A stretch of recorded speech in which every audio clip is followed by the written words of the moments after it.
भगवद गीता का 5वां अध्याय, जिसे कर्म संन्यास योग के नाम से जाना जाता है, जीवन के बड़े प्रश्नों का उत्तर प्रदान करता है। इस अध्याय में भगवान कृष्ण ने अर्जुन को समझाया कि कर्म कैसे किया जाए और इसकी प्राप्ति किस प्रकार हो। यह अध्याय बीच की राह अपनाने के लिए प्रेरित करता है, जहां ज्ञान और कर्म का संगम होता है। इस अध्याय का एक महत्वपूर्ण पाठ यह है कि जो व्यक्ति अपने कर्मों का फल छोड़कर शुद्धता से कर्म करता है, वह सच्चे अर्थों में सन्यासी कहलाता है। भगवान कृष्ण अर्जुन को यह स्पष्ट करते हैं कि सन्यास केवल भौतिक त्याग नहीं है, बल्कि मन और अंतःकरण का भी त्याग है। सफल कर्म करने के लिए व्यक्ति को अपरिणित भाव से अपनी जिम्मेदारियों को निभाना चाहिए।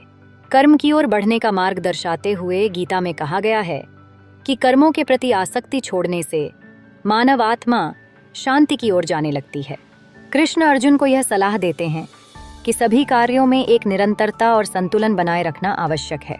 जो व्यक्ति भगवान में अपने कर्मों को समर्पित करता है, वह हर परिस्थिति में स्थिर रहता है। 5वें अध्याय में ज्ञान और भक्ति के संगम की महानता प्रदर्शित होती है। यह बताया गया है कि जब ज्ञान की गहराइयों में उतरते हैं, तब व्यक्ति का हृदय अंधकार से भी परे प्रकाश में आता है। अर्जुन समझता है कि ज्ञान से भक्ति की ओर अग्रसर होना अनिवार्य है। यही असली संन्यास है। इस अध्याय का अंतिम संदेश यह है कि ज्ञान और भक्ति का संगम व्यक्ति को जीवन में सही दिशा देता है। जब व्यक्ति अपने कर्मों को भगवान को समर्पित करता है, तब वह अंत में मोक्ष प्राप्त कर सकता है। इसलिए अर्जुन के मार्गदर्शन में हम सभी को अपने कर्तव्यों का पालन करते हुए संन्यास की सच्ची तत्वज्ञान की ओर अग्रसर होना चाहिए। भगवान कृष्ण का यह उपदेश आज भी हमारे जीवन में उतना ही प्रासंगिक है। इस अध्याय का हमारे जीवन में महत्वपूर्ण स्थान है, जिसे हिंदू धर्म का एक अनमोल ग्रंथ माना जाता है। मानव जीवन के लिए एक महत्वपूर्ण मार्गदर्शक है।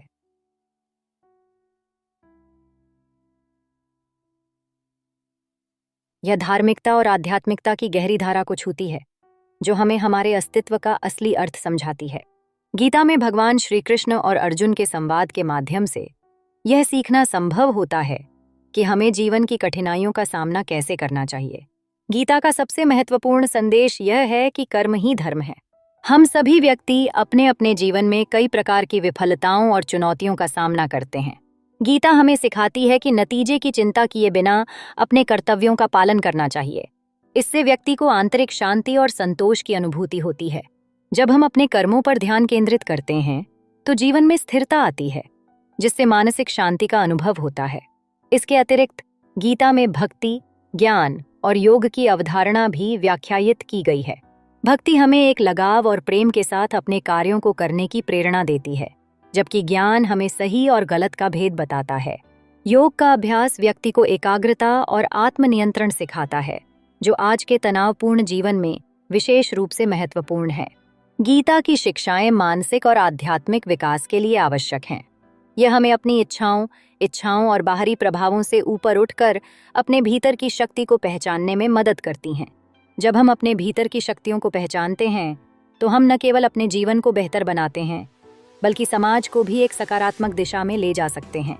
अंत में, भगवद गीता केवल एक धार्मिक पाठ नहीं है, बल्कि यह एक जीवन शैली है। यह हमें सिखाती है कि आनंद और दुख दोनों ही जीवन के हिस्से हैं। गीता का अध्ययन और व्यवहार दैनिक जीवन में स्थिरता, संतोष और स्पष्टता लाता है।